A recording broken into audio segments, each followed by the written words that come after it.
BJP के fire brand नेता योगी आदित्यनाथ की ही की जाती है। पूरी सभा, पूरा भाषण योगी आदित्यनाथ पर केंद्रित होता है। सोचिए जरा, क्योंकि पूरे कार्यक्रम के दौरान बात सिर्फ योगी के दिए बटोगे तो कटोगे के नारे पर आकर टिक जाती है। और योगी के बयान पर सियासत करने वालों की लिस्ट में आज जिसका नाम जुड़ गया है वो है एआईएमआईएम चीफ असदुद्दीन ओवैसी के साथ उनके छोटे भाई अकबरुद्दीन ओवैसी का।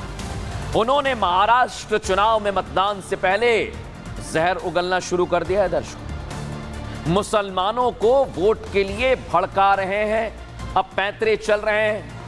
सुनिए जरा वो कैसे मुस्लिम भाइयों को बरगलाने का काम कर रहे हैं, सुनिए जरा।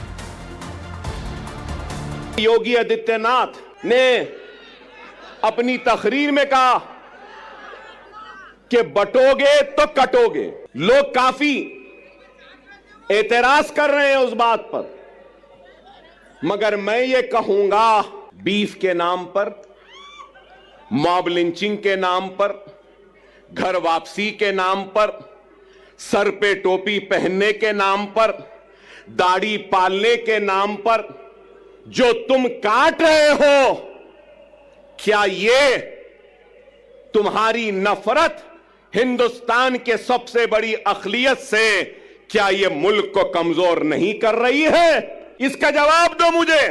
अगर हिंदू और मुसलमान को तुम लड़ाओगे, हिंदू और मुसलमानों को नफरत कराओगे, तो क्या यह मुल्क को कमजोर करने के बराबर नहीं है?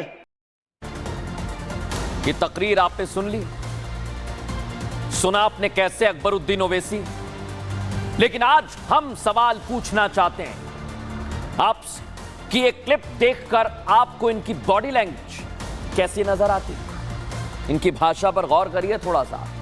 देश के प्रधानमंत्री और एक राज्य के मुख्यमंत्री के लिए ये किस तरह की भाषा का इस्तेमाल कर रहे हैं। इनकी भाषा से पता लगता है क्या छोटे ओवैसी यादव भूल गए हैं, क्योंकि मोदी योगी को कोसते कोसते अकबरुद्दीन ओवैसी सारी हद पार कर रहे हैं।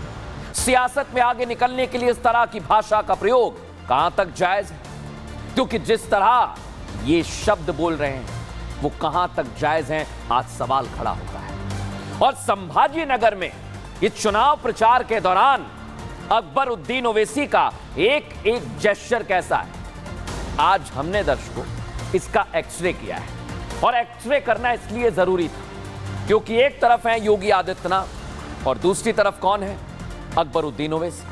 लेकिन अकबरुद्दीन ओवैसी आज योगी आदित्यनाथ और पीएम के लिए क्या कह रहे हैं वो इस रिपोर्ट में समझिए।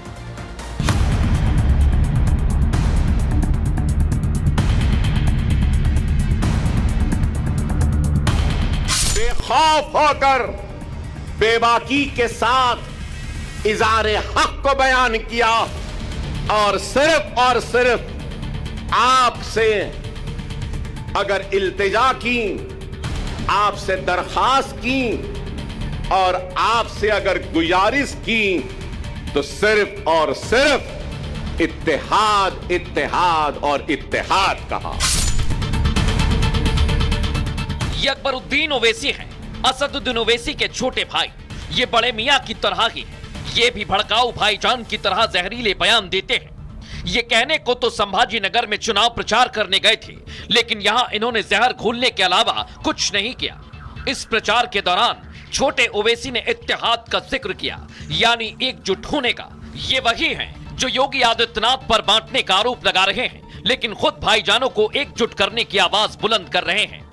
योगी आदित्यनाथ ने अपनी तकरीर में कहा कि बटोगे तो कटोगे। लोग काफी एतराज कर रहे हैं उस बात पर, मगर मैं ये कहूंगा, बीफ के नाम पर, मॉब लिंचिंग के नाम पर, घर वापसी के नाम पर, सर पे टोपी पहनने के नाम पर, दाढ़ी पालने के नाम पर जो तुम काट रहे हो, क्या ये तुम्हारी नफरत हिंदुस्तान के सबसे बड़ी अक़लियत से, क्या ये मुल्क को कमजोर नहीं कर रही है? इसका जवाब दो मुझे।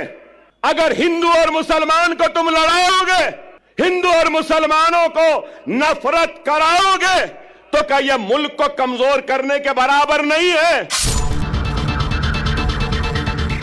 अकबरुद्दीन के इन बयानों को सुनकर तो यही लगता है कि कहने को तो वो चुनाव प्रचार करने गए थे, लेकिन वो भड़काऊ राजनीति में लगे हैं। उनके हाव भाव, उनकी भाषा ने हवा में जहर घोलने का काम किया है। हमारे वजूद के जरिए हमको खत्म करने वालों को यह पैगाम देना चाहता था कि यह मुल्क जितना माथे पे तिलक लगाने वाले का है, सर पे पगड़ी बांधने वाले का है, उतना ही यह मुल्क चेहरे पे दाढ़ी रखने और सर पे टोपी पहनने वाले का भी है। अकबरुद्दीन का एक एक शब्द बताता है कि कैसे वो समाज को बांटने के मंसूबा लिए वहां पहुंचे थे। न सिर्फ उनकी जुबान जहरीली थी, बल्कि उनका हर हाव भाव सवालों में है। जनता के बीच मुट्ठी बांधकर ताकत का प्रदर्शन करना हो, या उंगली दिखाकर चेतावनी देने की बात हो, या फिर चेहरे पर क्रोध, जिसे देखकर भाईजान उकसावे में आ जाएं और महाराष्ट्र का चुनाव हिंदू मुसलमान पर सिमट कर रह जाए। क्या ये सारी कोशिश तुष्टीकरण की? क्योंकि अकबरुद्दीन के बयान सुनकर इतना तो साफ हो गया कि बेशक ये चुनाव प्रचार के लिए संभाजीनगर पहुंचे। अपील जनता से चुनाव में उनकी पार्टी को वोट देने की थी, लेकिन दबंगई और गुंडागर्दी इनके व्यक्तित्व का शायद हिस्सा सा हो गई है। ये आरोप बेशक योगी आदित्यनाथ पर बांटने का लगा रहे हैं, सियासत है लगाने, लेकिन ऐसा जहर घोलकर भड़काऊ बयानबाजी करके एक बयान को हिंदू मुसलमान से जोड़कर खुद वो समाज को बांटने का काम कर रहे थे। अकबरुद्दीन ओवैसी चीख चीख कर कह रहे थे कि ये मेरा हिंदुस्तान है, लेकिन वो बराबर मुसलमानों के साथ साथ सभी धर्मों को भड़काने की साजिश कर रहे हैं। इनका मकसद सिर्फ और सिर्फ एक, चुनावों में बीजेपी को पछाड़कर जीत की ओर आगे बढ़ना। इसलिए ये कुछ भी कर गुजरने को तैयार हैं। सुनिए जरा कैसे छोटे ओवैसी सभी धर्मों के लोगों को उकसाते हैं, भड़काने का काम करते हैं। सुनिए जरा। मैं अकबर ओवैसी मुसलमान, ला इलाहा इल्लल्लाह मोहम्मद रसूलुल्लाह कलमा पढ़ने वाला मुसलमान इस मुल्क का किराएदार नहीं है। मैं कह रहा हूं नरेंद्र मोदी, ऐ योगी, जितना तेरा हिंदुस्तान है उतना मेरा भी हिंदुस्तान है। हिंदुस्तान न तेरी जागीर है